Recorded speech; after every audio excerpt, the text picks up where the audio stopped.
ಹೌದು, ನಾನು ಈಗಲೂ ಹೇಳ್ತೀನಿ, ನನಗೊಂದು ಆಸೆ ಇದೆ ಅಂತ. ನನ್ನ ಆಸೆ ಬಗ್ಗೆ ನಾನೇನು ಮುಚ್ಚಿಡುವಂಥ ಪ್ರಶ್ನೆ ಏನಿಲ್ಲ. ಬಟ್ ಕಾಲ ಬರಬೇಕು, ಕಾಲ ತೀರ್ಮಾನ ಆಗಬೇಕು.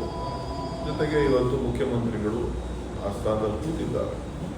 ಸೊ ಅದ್ರ ಬಗ್ಗೆ ಚರ್ಚೆ ಮಾಡೋದ್ರಲ್ಲೇ ಆಗ್ತಾ ಇಲ್ಲ. ನಮಗೂ ಅರ್ಥ ಆಗುತ್ತಲ್ಲ, ಈಗ ನಿಮ್ಮ ಸೀಟ್ನ ಖಾಲಿ ಮಾಡಿಸ್ಬೇಕು ಅಂತಂದರೆ ನಿಮ್ಮನ್ನ ಎಳೆದು ಕುಂಡಿಸ್ಬೇಕಾಗುತ್ತೆ, ಹಿಂಗಾಗತ್ತಲ್ಲ. ಎಲ್ಲ ಅವ್ರವ್ರು ಕೂತಿರುವಾಗ ಅವ್ರ ಗೌರವ, ಅವ್ರ ಘನತೆ, ಅವ್ರ ಬಗ್ಗೆ ನಮ್ಮದು ಒಂದು ನಂಬಿಕೆ, ಜೊತೆಗೆ ಅವ್ರಿಗೆ ಸಲ್ಲಬೇಕಾದಂಥದ್ದೆಲ್ಲನೂ ಕೂಡ ನಾವು ಚಿಂತೆ ಮಾಡಿ ಆಮೇಲೆ ತೀರ್ಮಾನ, ಪಕ್ಷ ಹೈಕಮಾಂಡ್ ತೀರ್ಮಾನ. ನಮಗೆ ಕಾನ್ಫಿಡೆನ್ಸ್ ಇದೆಯಲ್ಲ ಇಂದಲ್ಲ ನಾಳೆ ಡಿ ಕೆ ಶಿವಕುಮಾರ್ ಇರೋ ನಂಬಿರೋದೇ ನಂಬಿಕೆ, ದೇವ್ರ ಮೇಲೆ ನಂಬಿಕೆ ಮೇಲೆ. ನಾನು ಕೂಡ ನಂಬಿಕೆ ಮೇಲೆ, ನೀವು ಕೂಡ ನಂಬಿಕೆ ಮೇಲೆ ಬದುಕಬೇಕು. ನಂಬಿಕೆ ಇಲ್ಲದೆ ಅಂದರೆ ಬದುಕಕ್ಕಾಯ್ತದ?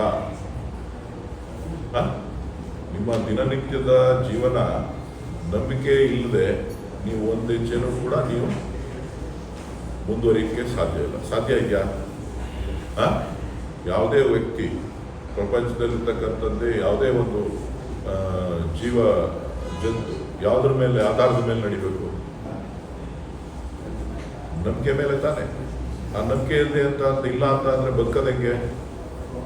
ನಾನು ನಿಮ್ಮನ್ನು ನಂಬಬೇಕು, ನೀವು ಅವ್ರನ್ನ ನಂಬಬೇಕು, ನೀವು ನಿಮ್ಮ ಬಾಸನ್ನು ನಂಬಬೇಕು, ನಿಮ್ಮ ಬಾಸು ನಿಮ್ಮನ್ನು ನಂಬಬೇಕು. ಹೌದಾ ಅಲ್ವಾ?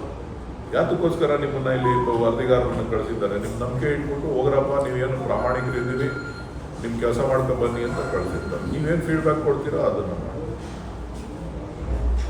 ನಂಬಿಕೆಯ ಆಧಾರದ ಮೇಲೆ ಶಿವಕುಮಾರ್ ಅವರು ಬದುಕಿರ್ತಕ್ಕಂಥದ್ದು, ನೀವು ನಾವು ಇರ್ತಕ್ಕಂಥದ್ದು ನಂಬಿಕೆ ಆಧಾರದ ಮೇಲೆ. ನಂಬಿಕೆ ನಮ್ಮೆಲ್ಲರಿಗೂ ಕೂಡ ಮುಖ್ಯ.